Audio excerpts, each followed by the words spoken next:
Bienvenue à toutes et à tous dans ce nouvel épisode de la capsule de croissance. Long time no see, je sais, ça faisait longtemps. Allez, on redémarre correctement. Alors aujourd'hui, je suis coach, un coach de vie. Et oui, on pourrait éventuellement parler de développement personnel. Mais aujourd'hui, j'ai décidé de me tirer une balle dans le pied en parlant des mythes et des réalités du développement personnel. Ouais, je sais pas si c'est très judicieux, mais enfin voilà.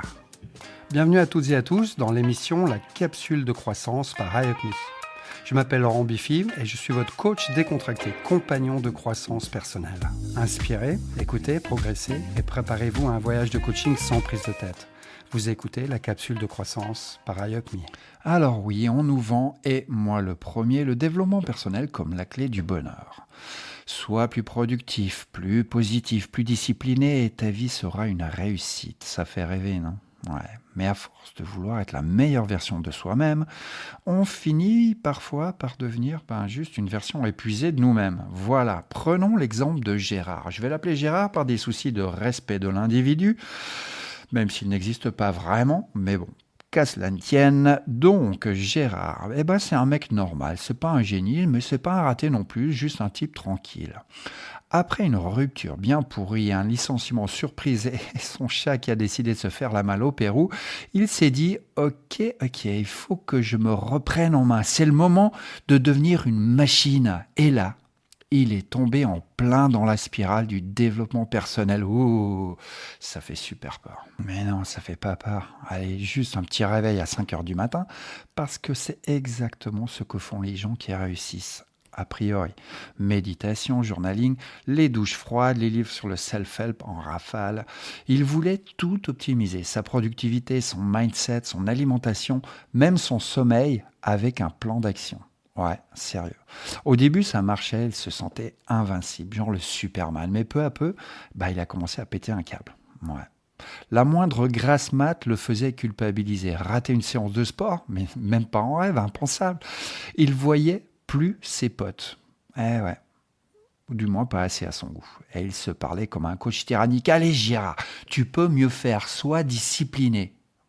Tout ça jusqu'au jour où, assis dans son ordinateur, il s'est trouvé incapable d'aligner 3 pensées cohérentes. Il s'est demandé, attends, mais c'est pas censé rendre heureux tout ça, non ? Ouais, bien sûr. Et c'est là qu'il a capté l'arnaque. À force de vouloir être une version optimisée de lui-même, vous savez, devient la meilleure version de toi-même. Il avait oublié juste une seule chose, et la plus importante, celle d'être simplement lui. Marre de la pensée positive toxique. De l'obsession pour la productivité, de l'idée qu'il faut toujours être une meilleure version de soi-même. Moi aussi. Ouais, je sais. Ici, on va déconstruire ces discours. Remettre du bon sens dans tout ça et éventuellement, pourquoi pas, apprendre allègrement à se foutre un peu la paix. Parce que grandir, finalement, c'est bien, mais s'épuiser en essayant d'être parfait, c'est franchement un peu moins sympa. Allez, c'est parti. Vous êtes prêts ? On y va. Question, est-ce que tu penses pouvoir gérer tout seul ? Mauvaise nouvelle. Ouais, tu sais, au départ, développement personnel, ça semble être une super bonne idée. On te dit que tu peux être plus heureux, plus productif, plus confiant et surtout que tout dépend que de toi. Si t'as pas la vie que tu veux, c'est parce que tu fais pas assez d'efforts, tout simplement. Je veux dire, allez, action-réaction. C'est plutôt séduisant, non ? Ouais, parce que si tout dépend de toi, ça veut dire que tu peux tout contrôler. Mais très vite, cette idée se transforme en un piège. Si tu n'atteins pas tes objectifs, c'est pas parce que la vie est parfois une belle garce ou parce que tu es fatigué. Non, pas du tout. C'est forcément toi qui fais mal les choses. Alors tu te mets la pression. Tout simplement. Ouais, c'est normal. Tu lis tous les livres de développement personnel, tu t'inscris à toutes les applications, tu écoutes des podcasts sur la productivité. Bon, pas celui-ci, mais les autres. Voilà, tu optimises chaque minute de ta journée. Et là, sans t'en rendre compte, tu es rentré dans une spirale infernale. Ouais, je pèse mes mots. Parce que dans ce monde, il n'y a jamais de ligne d'arrivée. Il y a toujours une nouvelle habitude à intégrer, une nouvelle version de toi à débloquer. Ouais. Tu pensais que méditer 10 minutes par jour était suffisant ? Raté. Et ouais, il en faut passer à 30. Tu fais déjà du sport 3 fois par semaine ? Passe à 6. Si tu n'avais pas encore lu toutes les 7 habitudes des gens qui réussissent. Atomic Habits, de l'art subtil de s'en foutre. Ouais. Qu'est-ce que tu fais de ta vie, franchement? Et puis un jour, tu te rends compte que tu passes plus de temps à travailler sur toi qu'à vivre. Ouais. Que tu te refuses une sortie entre potes parce que tu dois finir un livre sur l'efficacité personnelle. Que tu culpabilises quand tu prends une pause parce que chaque minute doit être utilisée intelligemment. Et c'est là, à ce moment précis, que tu réalises un truc absurde. Tu voulais être plus heureux et plus épanoui. Eh ben non, t'es juste devenu une machine stressée qui s'auto-juge en permanence. Pire encore, en essayant de devenir une meilleure version de toi-même, tu t'es éloigné des autres. Moi, parce que dans cette logique, si tu dois toi-même être la clé de ton succès, à quoi bon demander de l'aide? Pourquoi prendre du temps avec des gens qui ne sont pas dans le même mindset que toi? Ces gens, ils sont tellement, mais à l'opposé de toi, tu n'as rien à faire avec eux. Alors au fond, ce dont on a vraiment besoin, c'est pas d'être parfait. C'est pas d'optimiser chaque aspect de notre existence. Ce dont on a besoin, c'est de connexion, d'échange, de moments de repos et d'acceptation. Parce que vouloir être meilleur, c'est bien. Oui, c'est bien. Mais si c'est pour finir seul, stressé et incapable de simplement apprécier ce qu'on a déjà, est-ce qu'on n'aurait pas loupé un truc en route là? Je sais pas, vous en pensez quoi, vous? Peut-être un peu de positive attitude, mais imaginons, ta vie est en flammes. C'est pas grave, regarde, ça fait des belles couleurs. On nous répète aussi, sans arrêt, qu'il faut voir le bon côté des choses. Ouais, répète et répète ça dans ta tête à tue-tête. Allez, pense positif et tout ira bien. Visualise ton succès et il se réalisera. Tout est une question d'état d'esprit, de mindset, enfin. Voyons, bien sûr. Bon, alors déjà, non. Si c'était vrai, je serais milliardaire en pleine forme et en train d'enregistrer ce podcast depuis une villa à Bali. Mais bizarrement, penser très fort à un compte en banque rempli ne le fait pas apparaître comme par magie. Et hop, non, franchement, pas du tout. Le problème avec cette obsession de la pensée positive, parce que oui, clairement, on parle de pensée positive, c'est qu'elle te permet plus de ressentir des émotions normales. T'es stressé? Mais non, sois reconnaissant pour ce que tu as. T'es triste? Ah, mais pense aux choses positives dans ta vie. T'as une galère financière? Visualise l'abondance, mon pote, à l'univers. Ah ouais, l'univers, il va te récompenser. On finit par culpabiliser dès qu'on ressent une émotion un peu trop négative. Mince, mais non, comme si la tristesse, la colère, la peur, c'était des bugs à corriger. Mais en vrai, ces émotions existent pour une bonne raison. Elles nous permettent de comprendre ce qui ne va pas, d'évoluer, pour autant qu'on l'écoute correctement, de nous protéger finalement. Les ignorer sous prétexte qu'il faut vibrer haut, c'est comme essayer de réparer un voyant rouge sur une voiture en mettant un post-it dessus. C'est complètement con. Et puis, soyons honnêtes, parfois la vie est juste pourrie. Il n'y a aucun positif à en tirer, il n'y a aucun côté positif à en tirer. T'as pas besoin qu'on te dise « tout arrive pour une raison », c'est le karma. Eh ouais, quand tu viens de perdre ton job ou que ton chat a décidé de renverser ton café sur ton ordinateur, parfois tu as juste envie d'entendre « ouais, c'est la merde ». Et puis c'est ok, on s'en fout. Fais chier. Alors bien sûr, il ne s'agit pas de sombrer dans le pessimisme total, mais si on arrêtait un tout petit peu de se forcer à être positif en permanence, vous en dites quoi? Si on acceptait que certaines journées sont pourries, sont nulles, que certaines épreuves sont juste injustes, juste injustes. Ouais. Et puis que parfois aussi, ce dont on a le plus besoin, c'est juste d'avoir le droit d'être humain, donc défaillant. Donc voilà, c'est ok aussi. Parce qu'au final, c'est pas la positivité qui nous rend plus forts, c'est notre capacité à accueillir toutes nos émotions.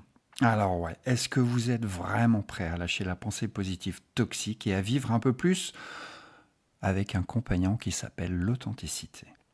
T'as envie de repousser les limites? Écoute, repoussons les limites, mais la question c'est où exactement? On vit dans un monde où on nous répète en boucle qu'on peut tout accomplir si on le veut assez fort. Repousse tes limites, rien n'est impossible. Le seul obstacle, c'est toi. C'est toi l'obstacle, ok. Bon. Mais à quel moment on a décidé que la fatigue, le doute et l'épuisement étaient des signes de faiblesse? Je ne sais pas, je vous pose la question, vraiment. Depuis quand être humain, est devenue un bug qu'il faut corriger. Le problème avec cette mentalité, c'est qu'elle nous pousse à croire que ralentir, c'est échouer. Que si on ne progresse pas en permanence, on est en train de régresser. Et donc, on s'épuise, on force, on tire sur la corde. On accumule les objectifs, les challenges, les nouvelles habitudes à intégrer, jusqu'au jour où, bam, le corps nous dit, ou alors le mental, stop, stop. On tombe malade, on se pose la question, mais pourquoi? J'étais à fond tout le temps là, mais qu'est-ce qui se passe? Ah ouais. Peut-être que le marathon, le double... ouais, non. Peut-être que j'aurais pas dû faire autant. Calmer le jeu, tout simplement. Ouais. Parce qu'en réalité, nos limites ne sont pas des barrières à abattre. Ce sont plutôt des panneaux de signalisation qui nous disent « Oh, là tu vas trop loin ». Accepter ses limites, c'est pas abandonner, c'est reconnaître qu'on n'est pas des machines, que parfois, on a besoin de pause, de sommeil et de lâcher prise. Lâche l'affaire Gérard. Et tu veux savoir le truc le plus ironique dans tout ça? Ceux qui réussissent à tenir sur la durée, c'est pas ceux qui forcent en permanence. Et non, on appelle ça les coureurs de fond. On a tous envie d'être un coureur de fond en fait. Sont ceux qui savent quand s'arrêter, quand déléguer, quand dire non. Non, non et non. Parce qu'ils ont compris que l'énergie, c'est une ressource précieuse et que la brûler sans réfléchir, c'est la meilleure façon de finir cramé. Les burn-out, c'est ça. Alors oui, on nous parle de cortisol, de blodisol, de luzol. Bon, je ne vais pas aller plus loin dans cette direction, mais néanmoins, savoir lever le pied et dire non est la meilleure façon pour ne pas finir cramé. Alors oui. Parfois, on est d'accord qu'il faut repousser ses limites. Mais parfois, la vraie force, c'est de les accepter. Accepter ses propres limites. Parce que s'écouter, c'est pas renoncer non plus. C'est juste comprendre qu'on ne peut pas être à 100% tout le temps. Et qu'il vaut mieux avancer intelligemment que foncer tout droit dans le mur comme un... Je vous donne la possibilité d'ajouter l'adjectif de votre choix. Alors, et si on arrêtait de voir nos limites comme des ennemis et qu'on les voyait plutôt comme des alliés? Qu'est-ce que vous en pensez? Et dans la famille des alliés, donc je veux parler des autres, forcément, pas juste tout seul, et tout faire tout seul, mauvaise nouvelle, même Batman a besoin de Robin. Et ouais, quand on parle de développement personnel, on imagine souvent un truc très individuel. Travaille sur toi, dépasse-toi, deviens la meilleure version de toi-même. Bref, tout est centré sur le toi. Toi et encore toi. Mais si on réfléchit 2 minutes, c'est complètement absurde. En tout cas, moi je le pense. Depuis quand est-ce qu'on est censé faire tout seul? Depuis quand évoluer, apprendre, se sentir mieux, c'est une histoire individuelle? Regarde comment les humains fonctionnent depuis toujours. On vit en groupe, on apprend des autres, on s'entraide finalement. Pourtant, le développement personnel moderne te fait croire que demander de l'aide, c'est un aveu de faiblesse. Que ton bonheur dépend uniquement que de toi. Si tu galères, c'est parce que tu n'as pas le bon mindset. Sauf que la réalité, c'est qu'on a tous besoin les uns des autres. C'est pas en lisant 150 livres de self-help enfermés chez toi que tu vas vraiment progresser. C'est en partageant, en échangeant, en t'entourant finalement des bonnes personnes. Parce que parfois, c'est pas un énième podcast, en tout cas ceux de la capsule de croissance, oui, mais sinon, un podcast de motivation qui va te sortir d'une période difficile. C'est juste un pote qui t'écoute, tout simplement, et sans te juger. Et puis, également, soyons honnêtes, quand tu avances seul, c'est épuisant, c'est fatigant, mais quand tu as un cercle qui te soutient, c'est tout d'un coup beaucoup plus facile, c'est plus fluide, plus naturel. Le vrai développement personnel, c'est pas juste une quête égoïste d'amélioration, c'est aussi apprendre à recevoir, à donner et à grandir ensemble. Alors si, au lieu de toujours vouloir se débrouiller seul, on acceptait parfois, éventuellement, la meilleure chose qu'on puisse faire, c'est simplement se tourner vers les autres. Et toi, tu penses quoi de cette obsession de l'individualisme dans le développement personnel? Tu crois qu'on évolue mieux seul ou entouré? Question ouverte. Une des grandes phrases du développement personnel ou plus précisément du coaching, d'ailleurs elle est inscrite en grand sur notre site internet, deviens la meilleure version de toi-même. Alors oui, moi j'ai envie de dire oui, deviens la meilleure version de toi-même. Ou fais une sieste, ça marche aussi. Alors, si tu tapes succès sur Google, tu tombes sur des images de mecs en costume qui lèvent les bras sur une montagne ou qui serrent des mains avec un sourire ultra bright. Le succès aujourd'hui, c'est être riche, productif, charismatique, réveillé à 5 heures du matin et accessoirement boire des smoothies à la papaye. Mais est-ce que c'est vraiment ça, réussir sa vie? Est-ce que se développer, c'est forcément accumuler des compétences, des routines optimisées et une mentalité de gagnant? Je sais pas. Question ouverte. Parce qu'on va pas se mentir, cette définition du succès est ultra, à mes yeux, réductrice. Elle tient pas compte du fait qu'on a, pas tous les mêmes valeurs, les mêmes envies, les mêmes rites. Pour certains, le succès, c'est gravir les échelons dans une boîte. Ok. Pour d'autres, c'est avoir du temps de libre. Pour d'autres encore, c'est simplement être bien entouré et pas finir en burn-out à 40 ans. Prenons Jules, par exemple. Il y a quelques mois, il a eu une révélation. Il allait devenir un homme de discipline. Fini le bazar, fini l'improvisation. Improvisation. Voilà, c'est la quête de l'imperfection. Improvisation, place à la structure. Il a acheté un agenda en cuir téléchargé, 5 applications d'organisation et collé un planning hebdomadaire sur son frigo avec des codes couleurs et des créneaux dédiés à l'auto-amélioration. Premier jour. Réveil à 5h30, sport, méditation, smoothie protéiné et 1 heure de lecture sur la productivité avant de commencer. J'y arrive pas avec ce truc productivité. Bref, avant de commencer sa journée. Tout roulait. Fantastique, génial. Moi, je dis bravo Jules. Trop bien. 2e jour, pareil, il était au sommet de son game. 3e jour, il a snoozé son réveil. Quelle idée, oublié son smoothie, et s'est retrouvé à 23h en train de binge-watcher une série sur les Vikings tatoués, un pot de glace à la main. C'est là, à ce moment précis, qu'il a compris que ce qui marchait pour certains ne marchait pas forcément pour lui.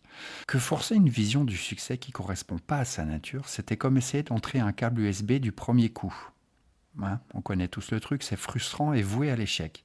Alors pourquoi on se force à rentrer dans un moule qui ne nous correspond pas?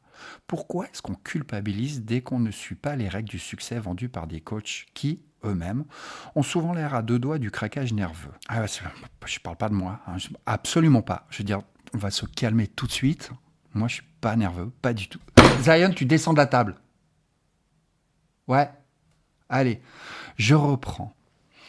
Et si, éventuellement, on arrêtait de voir le développement personnel comme une course et qu'on acceptait que se développer, ça peut juste vouloir dire être bien dans sa peau, tout simplement. Trouver son propre rythme, définir ses propres objectifs et surtout arrêter de croire qu'on doit toujours être en train de s'améliorer. Parce que parfois, le vrai succès fondamental, c'est simplement d'être heureux avec ce qu'on a déjà. Et toi, c'est quoi ta définition du succès? Tu suis encore celle qu'on t'a imposée ou est-ce que tu l'as redéfinie à ta sauce? Bon, alors, résumons. On nous a vendu le développement personnel comme la clé du bonheur, une boîte à outils magique pour devenir la meilleure version de nous-mêmes. Sauf qu'en y regardant de plus près, ça ressemble parfois plus à une arnaque bien rodée qu'à une vraie solution. Moi, j'ai envie de dire adaptons certaines solutions à notre propre sauce. D'abord, on nous a dit aussi que tout dépendait de nous et qu'on devait se débrouiller seul, comme si on l'avait un petit peu concocté, comme si la vie était un escape game sans coéquipier. Spoiler, non. Parfois, tu as juste besoin d'un coup de main et d'un pote qui t'écoute sans te sortir un « Tu devrais essayer la gratitude ». Ouais, c'est vachement bien. Alors après, ensuite, on nous a injecté des litres et des litres de pensées positives dans le cerveau, à tel point qu'on finit par culpabiliser dès qu'on ressent une émotion un peu trop humaine. Comment ça? T'es triste? Souris, la vie est belle. Ouais? Oui, Géraldine. Mais mon compte en banque dit l'inverse, en fait. Puis, on nous a répété en boucle qu'il fallait repousser nos limites, jusqu'à ce qu'on s'effondre d'épuisement. Petit rappel, les limites, c'est pas une faiblesse, c'est un truc de base pour pas finir en PLS sur son canapé en se demandant pourquoi on n'a plus d'énergie. Et à force de nous concentrer sur nous-mêmes, on en a oublié un détail. On n'est pas censé évoluer seul dans notre coin. Le vrai développement, celui qui compte réellement, c'est pas juste une affaire d'introspection devant un miroir en répétant des affirmations positives. C'est aussi savoir s'entourer, échanger, apprendre des autres et parfois juste partager une bonne bière sans chercher à maximiser l'instant présent. Alors si on arrêtait un peu cette course absurde et qu'on redéfinissait le succès autrement, qu'est-ce que vous en dites? Pas comme un truc à atteindre en suivant des to-do list dictées par des applications, mais comme un état d'équilibre où on se sent bien, sans pression, sans forcing, juste bien. Peut-être que la vraie meilleure version de toi-même, c'est pas finalement une version ultra optimisée qui se lève à 5 heures pour méditer et boire des jus de céleri. Peut-être que c'est juste toi, tout simplement, en paix avec toi-même, entouré des bonnes personnes et capable d'accepter que parfois, une journée réussie, c'est juste une journée où tu as pris le temps de respirer. Et toi? Est-ce que tu es encore en train de courir après une version améliorée de toi-même ou tu as décidé de lever le pied? Bon, si tu as écouté jusqu'ici, eh bien déjà bravo, tu as tenu plus longtemps qu'une résolution de nouvel an. Maintenant, retiens juste un truc. T'as pas besoin de te lever à 5 heures, de boire du jus de céleri et de lire 50 bouquins de productivité pour être une meilleure version de toi-même. Peut-être que tu es déjà très bien comme ça en fait. Peut-être même que la vraie victoire, c'est d'arrêter de se prendre la tête. Alors respire un bon coup, ferme cet épisode et va faire un truc de fou, un truc de dingue, un truc qui va te faire vraiment plaisir. Genre une sieste. Une sieste? Bah ouais, c'est bien. Allez, à la prochaine. J'espère avoir titillé votre curiosité et en attendant, inspirez, écoutez, progressez. Vous écoutez la capsule de croissance par iUpMe. Je vous donne rendez-vous tous les lundis pour un nouvel épisode et en attendant, une bonne journée à vous.